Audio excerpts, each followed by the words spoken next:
Toshkentdagi ikki muzeyni ziyorat qilgandan keyingi ziddiyatlik tuyg'ular.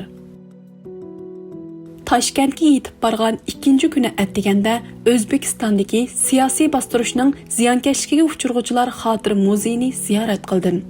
Muzeyxona Toshkent shahrining sharqi shimolidagi Toshkent televizor munorining qishidagi bostirishning ziyonkashligiga uchirganlarga xotir bog'chisi ichiga joylashgan bo'lib, u 2002-yili 31 avgustda ochilgan ekan.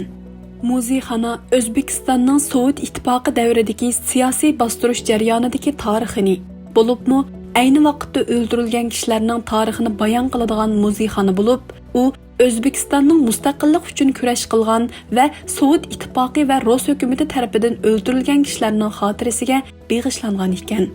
Muzeyxonada Rus va Sovet hokimiyatining tarixdagi 3 qitimliq cho'ng siyosiy bostirish jarayonida Ruslar tomonidan tutqun qilingan, o'ldirilgan va majburiy g'oyib qilingan o'zbeklarning qisqacha ahvoli ularning yashagan yil bo'yicha xotirlangan bo'lib, garchi ko'lami jihatda vatanimizdagi irqiy qirg'inchilikdan farqli bo'lsa-mu, ammo xarakter va qo'llangan usul jihatda Xitoy hukumatining vatanimizdagi bostirish va qirg'inchilik siyosati bilan o'xshashib ketadi ekan. Muzeyxonada ko'rgazma qilingan buyumlar Char Rossiya va Sovet ittifoqi davrida o'ldirilganlarning surati, hujjatlari va shaxsiy buyumlardan tarkib topgan bo'lib, bostirish 1860-yili Rossiya imperiyasi O'rta Osiyoda mustamlika urushi qo'zg'aganda boshlangan. Rossiya imperiyasi shaharlarni vayron qilib va bo'ysundirib qolmasdan yana nurg'un kishilarni o'ldirgan ekan. Uningdan keyingi ko'rgazma buyumlari Sovet ittifoqining oktyabr inqilobidan keyingi vaqtni tasvirlaydigan bo'lib, hozirgi O'zbekiston tarixidagi eng qonli davrlarning biri bo'lgan Stalin hokimiyati haqida hamda 1980-yillarning oxiridagi paxta delosidagi 800 dan ortiq jinoiy ishlar delosiga oid hujjatlar, jazo lagerlari va mahbuslar turgan turmalar ko'rsatilgan. Muzeydagi eng cho'ng o'rin turma mashinasi bo'lib, ko'plagan gunohsiz kishilar Sovet hokimiyati tomonidan turmaga qamalgan ekan. Muzey asosligi Sovet ittifoqining o'zbek xalqini shiddat bilan bostirishiga markazlashgan bo'lib, 1917-yildagi inqilobdan keyingi cho'ng bostirishdan boshlab Stalinning milliy tozalash va toki yaqinqi mezgillargacha yuz bergan har bostirishlar tafsiliy arxivlashtirilgan. Masalan, 1920-yildan 1940-yilgacha O'zbekistonda 100 ming odam qo'lga ilingan bo'lib, ularning 13 mingi etib etilgan. Stalinning bostirishining ziyonkashligiga uchirganlar ichida Abdulla Qadiri qatorliq danglik shaxslar bor ekan. Yuqorqilardan boshqa muzeyda yana 2-dunyo urushi mezgilida Sovet ittifoqining dushmani bilan hamkorlashgan deb qaralgan Qrim tatarlari, Koreyaliklar va boshqa millatlarning surgun qilinish ahvollariga oid hujjatlar qo'yilgan.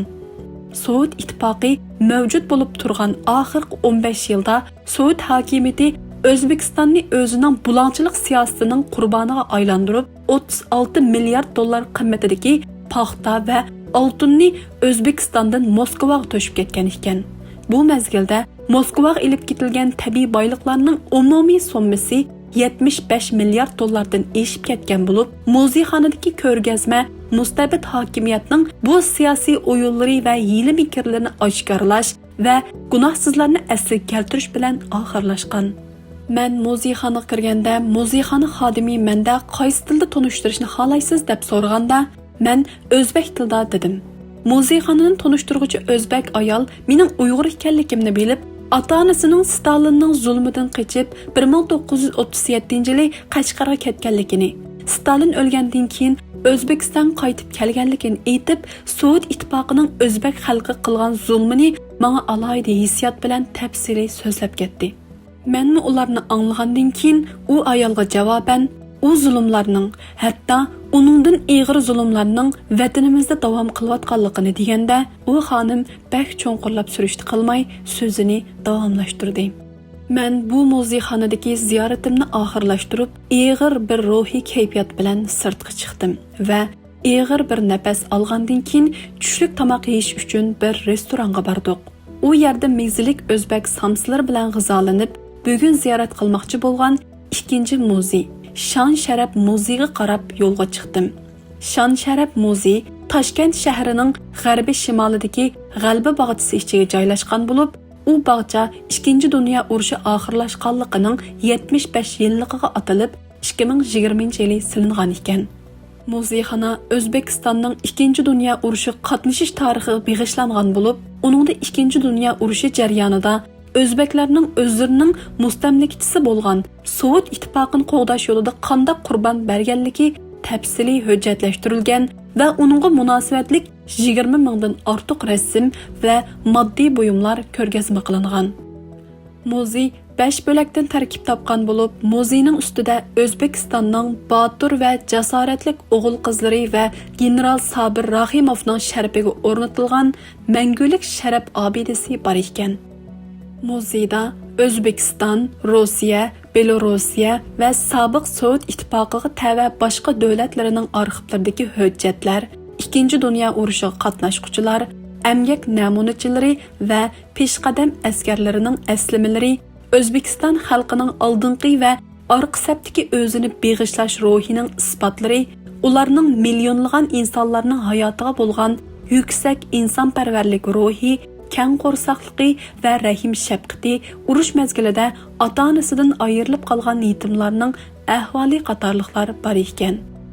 Muzeyxonada ta'minlagan sonliq ma'lumotlarga asoslanganda 2 dunyo urushida Sovet ittifoqini qo'g'dash uchun O'zbekistondan 1,951,000 kishi oldingi safga berib, urushga qatnashgan bo'lib, ulardan 896,402 odam urushdan keyin O'zbekistonga qaytib kelolmagan.